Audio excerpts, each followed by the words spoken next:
अधिक महिन्यात अनेक जणी घरासमोर कासवाची रांगोळी काढतात.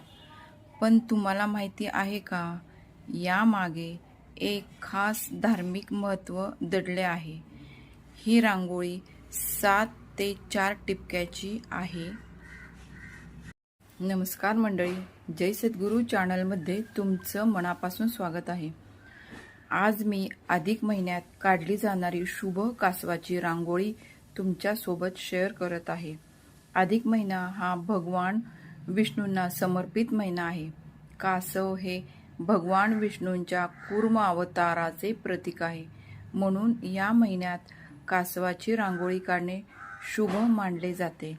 अधिक महिना हा यावर्षी 17 मे ते 15 जून या दरम्यान आहे.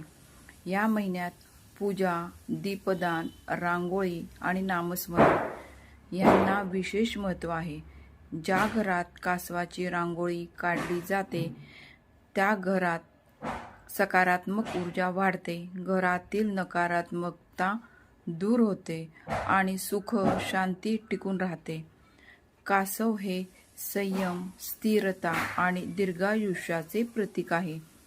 म्हणून अधिक महिन्यात कासवाची पूजा किंवा रांगोळी काढल्याने मन शांत राहते, घरात समाधान येते आणि आपल्यावर श्री विष्णूंची कृपा कायम राहते.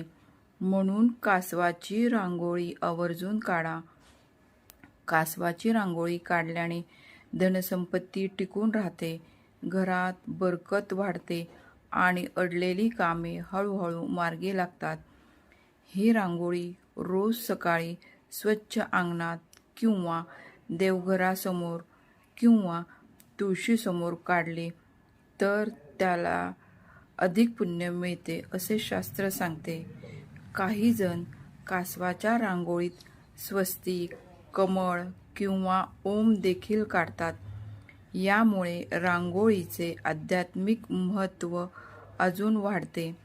कासवाची ही सुंदर रांगोळी फक्त सजावट नसून ती घरात शुभत्व, शांतता आणि भक्तीचं वातावरण निर्माण करते, वास्तुदोष कमी करते, शुभ कार्यात यश मिळते. म्हणून ही रांगोळी काढली जाते. अधिक महिना आपले आचरण, भोजन शुद्ध व सात्विक असावे. मांस मदिराचे सेवन करू नये. तुम्हीही अधिक महिन्यात दररोज कासवाची रांगोळी काढता का? मला कमेंटमध्ये नक्की सांगा. आणि अशाच पारंपरिक, धार्मिक आणि सुंदर माहितीसाठी माझ्या चॅनलला लाईक, शेअर आणि सबस्क्राईब करायला विसरू नका. धन्यवाद.